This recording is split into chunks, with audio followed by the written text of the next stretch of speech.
Afrique et la guerre en carte, oui, c'est un livre que j'ai édité, parce que j'ai maintenant l'habitude d'éditer mes propres livres, ce qui donne une souplesse beaucoup plus importante et une rapidité d'action qui est absolument incomparable avec ce qui se fait dans le monde trop lourd de l'édition française.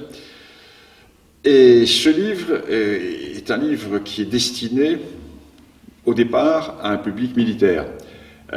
Afrique, la guerre en cartes, c'est un atlas avec 150 cartes environ, avec le commentaire, la carte page de gauche, le commentaire page de droite. C'est un livre qui est destiné à tous ceux qui vont intervenir en Afrique, les militaires, et également les économistes, les coopérants, ceux qui veulent voyager en approfondissant un peu les données africaines. Et c'est un livre qui est basé sur plusieurs années d'expérience. C'est à l'origine le cours que je dispensais à l'école de guerre et les enseignements que je dispense toujours à Saint-Cyr, Coët-Quidan. Car j'ai en face de moi, donc, à Saint-Cyr, Coët-Quidan, à l'école de guerre, ou dans les diverses académies militaires, parce que j'interviens également à l'Eurocorps, j'interviens également à l'EMSOM, le groupe de marine, j'interviens également devant la brigade de renseignement, etc. J'ai chaque fois en face de moi des gens qui ont pour souci le concret. Le concret, pourquoi ?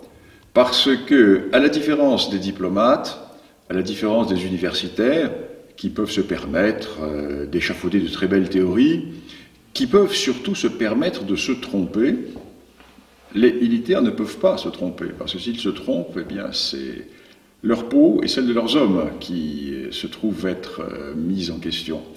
Donc j'allais dire que les militaires sont condamnés au réel, et ça me va bien.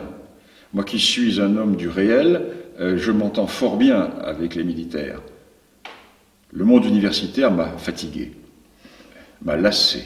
C'est pour ça que j'ai quitté l'université avant la fin de ma carrière. J'ai pris une retraite anticipée parce que j'en avais assez de vivre au milieu des stériles manieurs de concepts. Ces gens qui ont des grosses têtes mais n'ont pas de mains. Ces hommes qui sont souvent très pointus, qui sont très forts dans leur discipline, mais qui, avant tout, sont dans l'abstraction.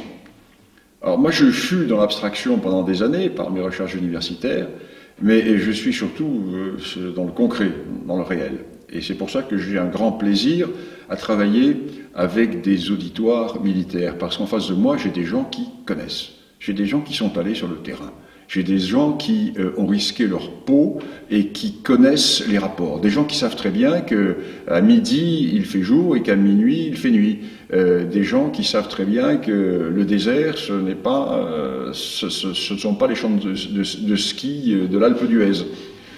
Et ce réel, j'ai voulu le faire passer dans mon enseignement et j'ai voulu donner un outil qui permette donc à tous les gens soucieux de ces réalités africaines d'avoir entre les mains un moyen de les percevoir rapidement. Donc des cartes, parce que je suis cartographe de formation, donc je sais faire des cartes.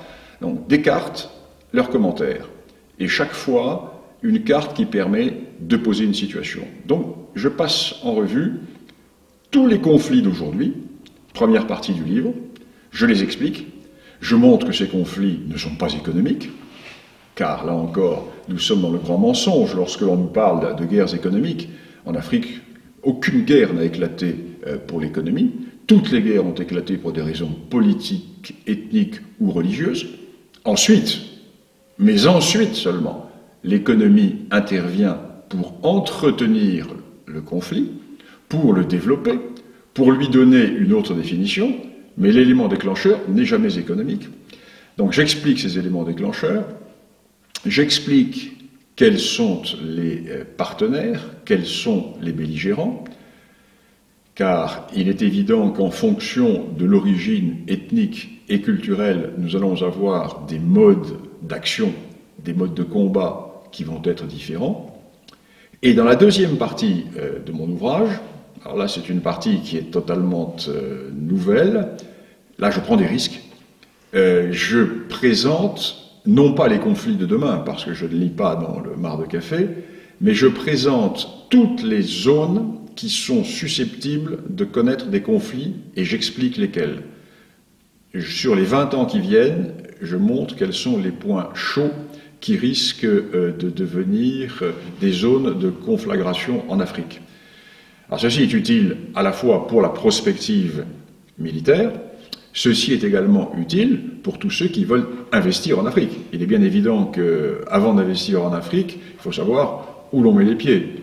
Pas faire cette erreur colossale qui avait été commise par les sucriers franco-mauriciens qui, à la veille des événements énormes de la Côte d'Ivoire, il y a un peu plus d'une décennie, avaient investi des sommes considérables dans la production de l'industrie sucrière de Côte d'Ivoire, mais ils ont laissé leur chemise.